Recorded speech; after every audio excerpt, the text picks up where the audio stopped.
হাসিনা শুধু স্বৈরাচার তন্ত্রই উপহার দেয় নাই, এই ভূমিকম্পের অভিশাপও হাসিনার অবদান ছিল। ফ্যাসিস্ট হাসিনা নাই মানে আমরা বারবার খেলাধুলায় ভারতকে বধ করতে পারবো। পত্রিকার পাতা থেকে শুরু করে লাখ লাখ কত কিছু নষ্ট করেছে, যে শুধুমাত্র তার বন্দনা করে, একজন ফ্যাসিস্টকে বন্দনা করে। তার বিনিময়ে উনি কি উপহার দিচ্ছেন? আপনি চিন্তা করেন যে আজকে এই যে ভূমিকম্প হয়, এর যদি কারণ উদ্ঘাটন করা হয়, প্রথমেই আসবে এই ফ্যাসিস্ট হাসিনার নাম, তার আগে আসবে শেখ মুজিবের নাম। যখন থেকে দালান করা শুরু হয়েছিল, আজকে নালা নদ কিচ্ছু নাই। আমরা যখন, আপনারাও যখন, সাংবাদিক বন্ধুরাও যখন এখানে দেখতেন যে এই জায়গায় নদী নালা খাল সব ভরাট করে ফেলেছে। হাসিনা শুধু স্বৈরাচার তন্ত্রই উপহার দেয় নাই, সে বাংলাদেশকে উপহার মানে এটা কার্স বলা যায়, অভিশাপ। এই ভূমিকম্পের অভিশাপও হাসিনার অবদান ছিল। আজকে অনেকগুলো আমরা রাজনৈতিক দল দেখি, যখন করোনার সময় বলা হইতো যে আপনার করোনার থেকেও আওয়ামী লীগ নাকি শক্তিশালী, আওয়ামী লীগ করোনা থেকে শক্তিশালী, এই ধরনের কথাবার্তা বলা হইতো। এখন একটি নতুন রাজনৈতিক দল আমরা দেখছি, জামায়াতে ইসলামী নাকি ভূমিকম্প থেকে শক্তিশালী হয়ে যাচ্ছে। তারা এই জায়গায় আমরা আসলে কি, এগুলো আমাদেরকে মর্মাহত করে।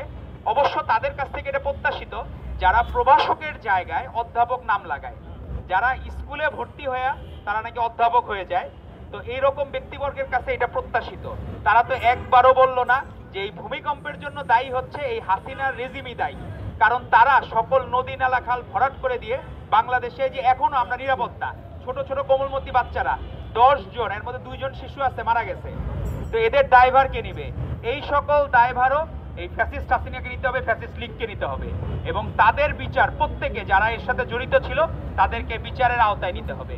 তো এই জন্য আমাদের মাথায় রাখতে হবে যে আমরা যাতে বাকিদের ধার কর্য করে আমাদের আর কোনো কিছু করতে হবে না। আর আমরা আশা করব, এই যে ফুটবলে দেখেন আপনি ভারতকে হারিয়ে দিল বাংলাদেশ, এটি একটা কিন্তু মানে বিরাট একটা ঘটনা, যে ভারতকে হারানো মনে হয়েছে কি আমরা যুদ্ধে জিতে গেছি, এরকম একটা ফিল হয়েছে সবার, যে ভারত হারা মানে আমরা যুদ্ধে জিতে গেছি। তো আমাদের এই যুদ্ধ জয় এবং ভারত বধ এই বারবার হবে ইনশাল্লাহ। ফ্যাসিস্ট হাসিনা নাই মানে আমরা বারবার খেলাধুলায় ভারতকে বধ করতে পারবো।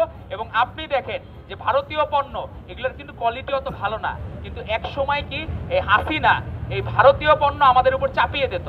আপনি মিরপুর বেনারসি পল্লীতে যান, দেখবেন, আমি ছোট্টবেলায় যখন মায়ের সাথে যাইতাম, ওই বেনারসি পল্লীর বেশিরভাগ শাড়ি দেখতাম যে ইন্ডিয়া থেকে আনা। কিন্তু আপনারা কি বিশ্বাস করেন বাংলাদেশের জামদানি এখনো ওয়ার্ল্ডের ওয়ান অফ দি বেস্ট? তো বাংলাদেশের জামদানিকে আমরা প্রমোট করতে পারি না।